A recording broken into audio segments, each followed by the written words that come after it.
দামেস্কের বাজার ছিল জীবনজন। দোকানদাররা তাদের জিনিসপত্র বিক্রি করছিল। গাদাগুলো রিঙ্কে চলেছে। চারিদিকে ছিল কোলাহল। খলিল, একজন তরুণ তান্ত্রিক, এই কোলাহলের মাঝে কঠোর পরিশ্রম করছিল। তার দুধকাঠির আঙ্গুলগুলো তান্ত্রের উপর নাচছিল, রঙিন সুতাগুলোকে জটিল নকশায় রূপান্তরিত করছিল। সে তার কারুকারের জন্য বিখ্যাত ছিল, তার শিল্পকর্ম সবার প্রিয় ছিল, তার সৌন্দর্যের জন্য। খলিল তাঁতের ছন্দবদ্ধ শব্দে শান্তি পেল। এটি ছিল এক ধরনের ধ্যান, বাইরের বিশ্বকে শান্ত করার এক উপায়। তবুও তার ভেতরে একটা অস্থিরতা ছিল। সে তার ধর্মের আচার অনুষ্ঠান পালন করত, কিন্তু সেগুলোর গভীর অর্থ সে বুঝতে পারত না। সে আরো কিছু চাইত, একটা সঙ্গও সে পাচ্ছিল না।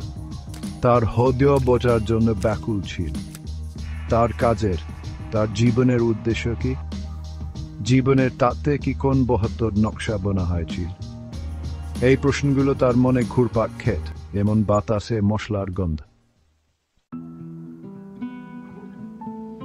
খলিলের কাজ সবাই পছন্দ করত। তার সূক্ষ্ম নকশা আর রঙের কারুকাজ দেখে সবাই অবাক হয়ে যেত। কিন্তু ভেতরে ভেতরে তাকে সন্দেহ গ্রাস করছিল। তার মনে হতো সে শুধুই ভান করছে, কিছু না বুঝে কাজ করে আসছে। তার বন্ধু ওমর তার এই অস্থিরতা টের পেল। ওমর, যে খুব ধার্মিক ছিল, তাকে বোঝানোর চেষ্টা করল। সে বলল, আল্লাহ মহান, খলিল তার ইচ্ছার উপর ভরসা রাখ। কিন্তু খলিলের মনে সন্দেহ রয়ে গেল।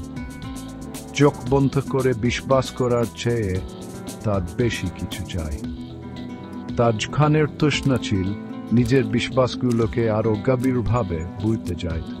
একদিন ইব্রাহিম নামে একজন পণ্ডিত বাজারে এলেন। তার লম্বা সাদা দাড়ি এবং চোখে ঝানের আলো। মানুষ তার কাছে ধ্যান আর আশীর্বাদ নেওয়ার জন্য আসত। খলিল তার প্রতি একটা অদ্ভুত আকর্ষণ অনুভব করল। তার সাথে কোন সঙ্গেও গেছে।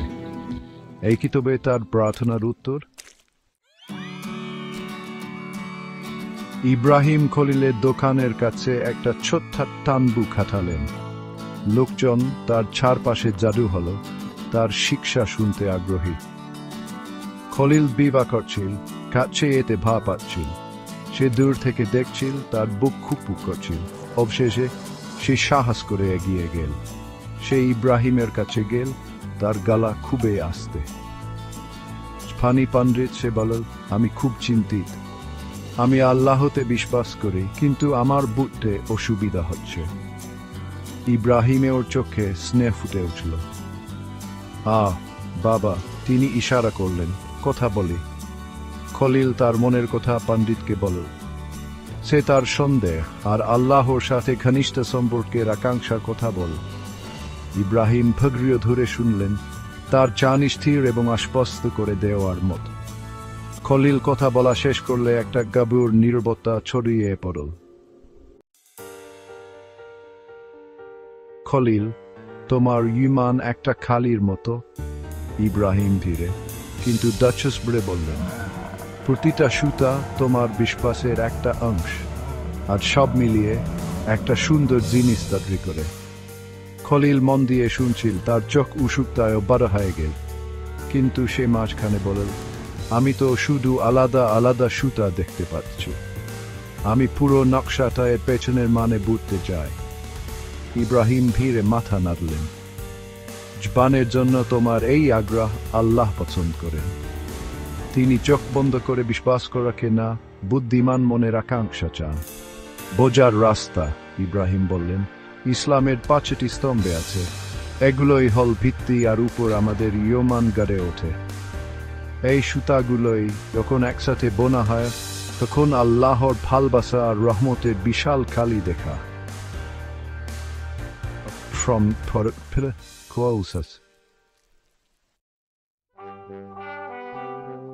ইব্রাহিম সর্বপ্রথম প্রথম স্তম্ভ শাহাদা অর্থাৎ ইমানের ঘোষণা সম্পর্কে ব্যাখ্যা করা শুরু করলেন।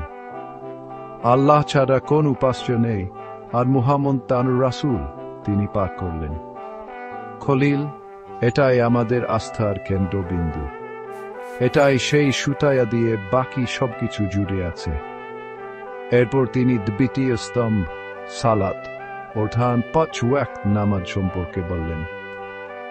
ইব্রাহিম ব্যাখ্যা করলেন, নামাজ হল আল্লাহর সাথে কথা বলা। এটা কৃতজ্ঞতা প্রকাশ, সহায় প্রার্থনা এবং শান্তি লাভের সময়। তিনি বাকি স্তম্ভগুলোর গুরুত্ব ব্যাখ্যা করলেন। আখাত অর্থাৎ দান করা, সিয়াম অর্থাৎ রমজানের রোজা রাখা, আর হজ অর্থাৎ মক্কে তীর্থযাত্রা। ইব্রাহিমের কথাগুলো খলিলের মনে গেঁথে গেল। সে বুঝতে পারল যে ইসলাম শুধু কিছু রীতিনীতির সমষ্টি নয়, এটা জীবন যাপনের একটি পদ্ধতি, সৃষ্টিকর্তার সাথে সংযোগ স্থাপনের একটি মাধ্যম। এই 5টি স্তম্ভ কোন বোঝা নয়, বরং আধ্যাত্মিক উন্নতির সুযোগ। প্রতিটি স্তম্ভেরই গভীর অর্থ আছে, নিজের বিশ্বাসকে দৃঢ় করার এবং আল্লাহর নাক্ত লাভের একটি উপায়। ইব্রাহিমের কথায় অনুপ্রাণিত হয়ে খলিল তার জীবনে 5টি স্তম্ভ অনুসরণ করা শুরু করল। সে নামাজ দিয়ে শুরু করল। দিনে 5 বার সে তার তান্ত থেকে উঠে মক্কার দিকে মুখ করত। সে একই দয়া পারত, কিন্তু এবার সেগুলোর একটা নতুন অর্থ ছিল। সে নামাজের ছন্দে শান্তি পেল। এটা ছিল তার মনকে শান্ত করার, নিজে থেকেও বড় কিছুর সাথে যুক্ত হওয়ার সময়। তার মনে একটা অদ্ভুত শান্তির অনুভূতি হল, একটা প্রশান্তি সে আগে কখনো অনুভব করেনি। যখন সে আল্লাহর সামনে সেজদা করল, তখন তার কাঁধ থেকে একটা ভার নেমে আওয়ার মতো অনুভব করল। এটা ছিল তার সন্দেহ, তার অনিশ্চয়তার ভার। এ জায়গায় একটা নতুন বিশ্বাস জন্ম নিল, একটা আস্থা তার হৃদয়ে মরুভূমির ফুলের মতন ফুটে উঠল। রমজান এসে গেল, রোজা রাখার মাস। খলিল একটা লক্ষ্য নিয়ে এটা শুরু করল। এটা শুধু খাওয়া দাওয়া থেকে বিরত থাকার ব্যাপার ছিল না, এটা ছিল মনের পরিশুদ্ধি, ইচ্ছা শক্তিকে দক্ষ করা আর অসহায়দের প্রতি সহানুভূতি জাগ্রত করার ব্যাপার। রোজার দীর্ঘ দিনগুলোতে সে তার আধ্যাত্মিকতার দিকে মনোযোগ দিল।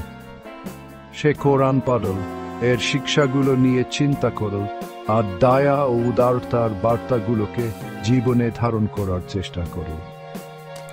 প্রতি সন্ধ্যায় পরিবার ও বন্ধুদের সাথে ইফতার করার সময় সে কৃতজ্ঞতা অনুভব করল।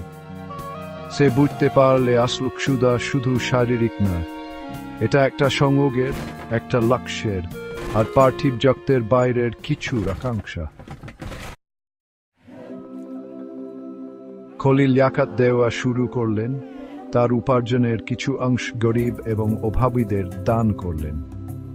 এটা শুধু ধর্মীয় কর্তব্য পালন করার ব্যাপার ছিল না, এটা ছিল তার আশীর্বাদ ভাগ করে নেওয়ার, অন্যদের দুঃখ লাঘব করার এবং সকল প্রাণীর মধ্যেকার পারস্পরিক সম্পর্ককে উপলব্ধি করার ব্যাপার।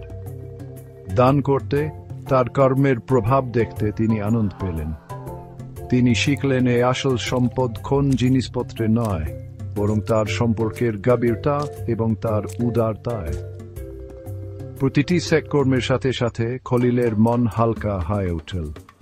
এ সন্দেহগুলো তাকে পীড়া দিত, সেগুলো দূর হয়ে গেল এবং তাদের জায়গা নিল একটি গভীর উদ্দেশ্যকে এবং সনুগ।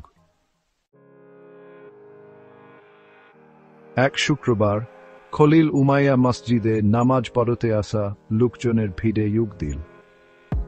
তখন সে তার মুসলিম ভাইদের সাথে কাঁধে কাঁধ মিলিয়ে দাঁড়িয়ে ইমামের ওয়াজ শুনছিল। তখন সে তার মধ্যে একটা আপনত্বের অনুভূতি খুঁজে পেল। মসজিদের শূন্যদল, তার জটিল কারুকার এবং উঁচু খিলানগুলো দেখে তার প্রাণ জুড়িয়ে গেল। কিন্তু এটা ছিল একটের অনুভূতি, সবার একই বিশ্বাস, যা তার অন্তরের গভীরে স্পর্শ করেছিল। তখন সে তার সম্প্রদায়ের সাথে নামাজে রুকু করল।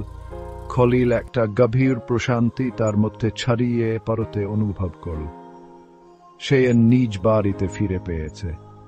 সে খুঁজছিল তা সে পেয়েছে, একটা গভীর এবং স্থায়ী বিশ্বাস, নিজের চেয়েও বড় কিছুর সাথে সংযোগ এবং ইসলামের পরিবারের